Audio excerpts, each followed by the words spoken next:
Alright guys, time for some more Cross RC MC8.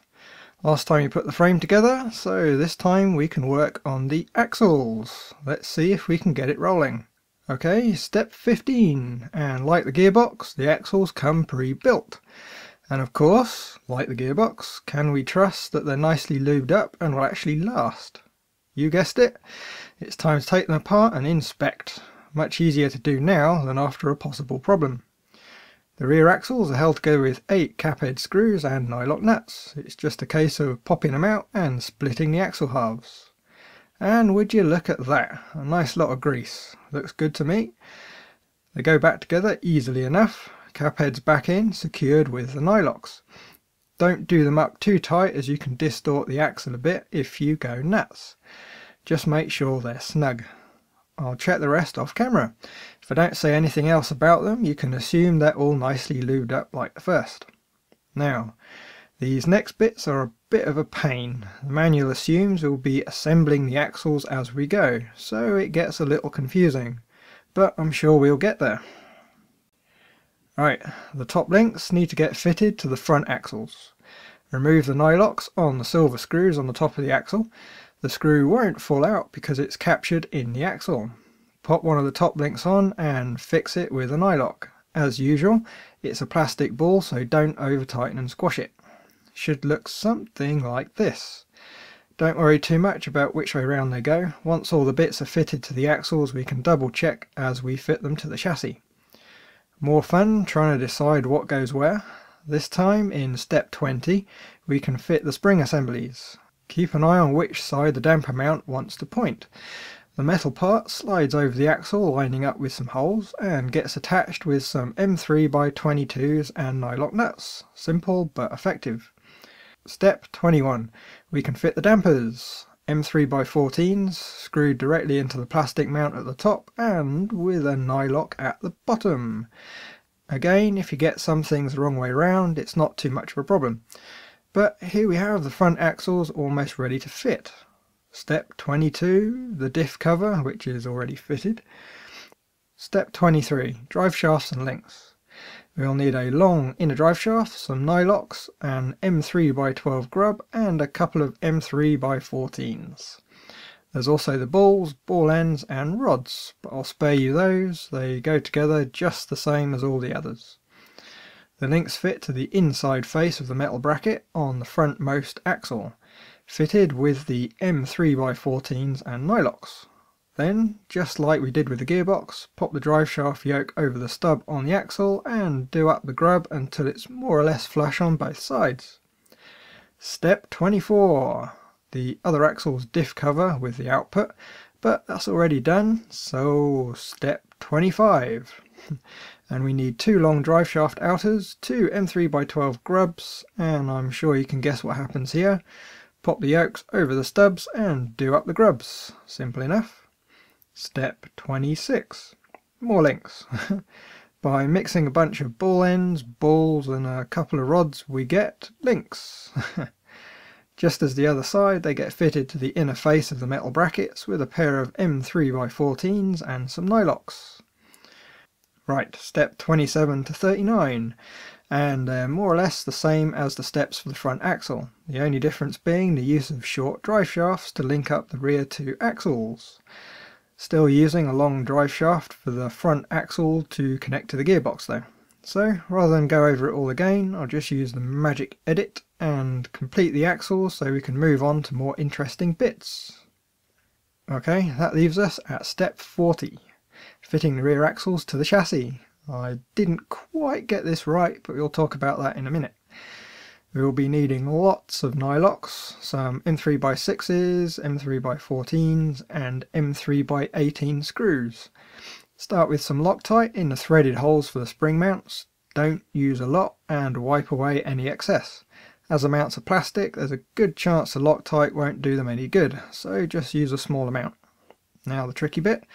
Line up the axle on the chassis and start fitting screws. My first attempt started by fitting the M3x6s to the spring mounts, but it might be easier to start by fitting the links to the chassis. Might be a bit less wobbly. And here we can see my little mistake. The short drive shaft is going straight between the axles. One of the axles is upside down. Whoops. Set up like this, the rear axles will spin in opposite directions. Not great for driving. It's an easy fix though. After double checking the manual, it showed that the frontmost rear axle is wrong. Just a case of removing the metal brackets and drive shaft, spinning the axle round and refitting. Not really a problem at all. Okay, and on to step 41, fitting the front axles. More or less the same as the rear. Lock tight in the threaded holes in the chassis, wipe off the excess, line the axles up on the chassis, connect the drive shaft and fit some screws. Line up the other axle, connect up its drive, more screws and you're done. Simple to describe, but a third or fourth hand would make it a lot easier. Step 42, steering linkage. Yes, we get to make yet more links. 2 drag links using the 117mm rods, and a front and rear link using the 77 and 58mm rods. Fitting uses quite a few bits, 5 types of screws, some metal spacers, lots of nylock nuts and some washers. Oh, and we'll also need a servo and a straight arm to fit the ABS extension. Lots of goodies to play with. Right, you'll need to pay close attention to the manual here, but I'll try and describe how it goes together. Starting at the front axle, on the side we see in the video, you want one of the M3x35s. Pop it through one end of the shorter link, then a spacer. Pop that through the steering arm, followed by another spacer, one end of a drag link, and a nylock to hold it all together. At the other end we want an M3x22 through the steering arm, then a spacer, then the other end of the drag link, and a nylock nut. Hope you followed that. The other axle is just a mirror image, just with a slightly longer link. As I say, if you're building one, look very carefully at the diagram. Alright, the servo. I'm using a very old HS605BB, at least I think it's a 605, the label's rubbed out. Not really enough power, about 100 ounce-inches, maybe 90, but it'll do to get us started. Now, in the manual they have the servo being fitted from the top, but this servo and many others have some lumps on top of the lugs, which will stop them laying flat. Easy workaround though, just fit the servo from the bottom. A little bit more fiddly to do, but means we don't need to compromise the servo lugs. As far as the fixings go, we want to use the M3x10s with a washer under the heads inserted from the bottom.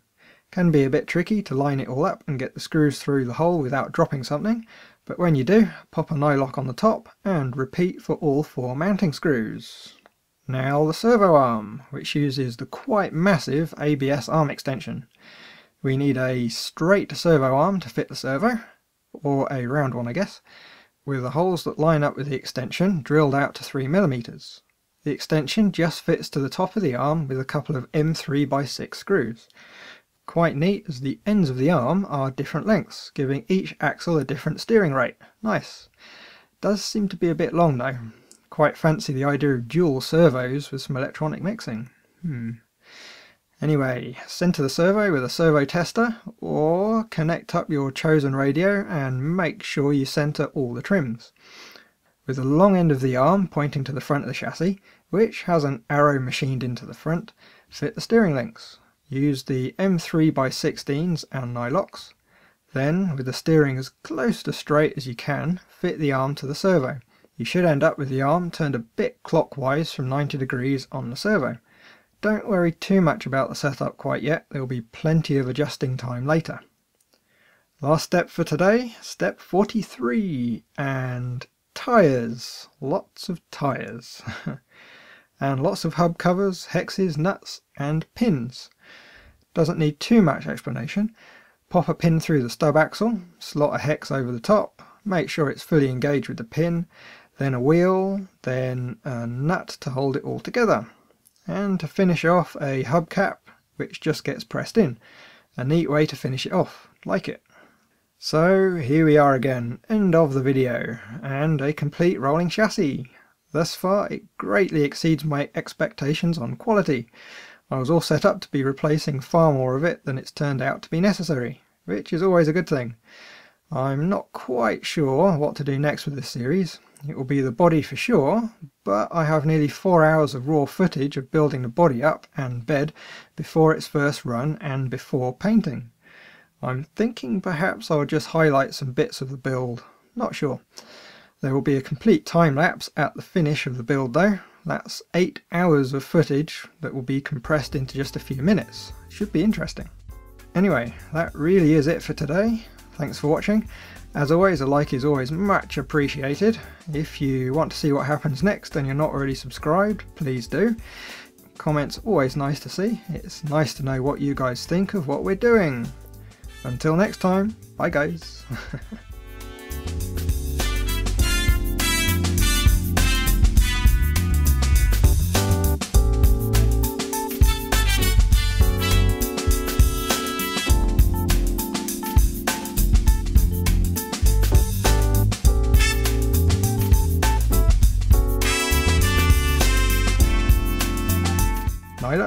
Nylox.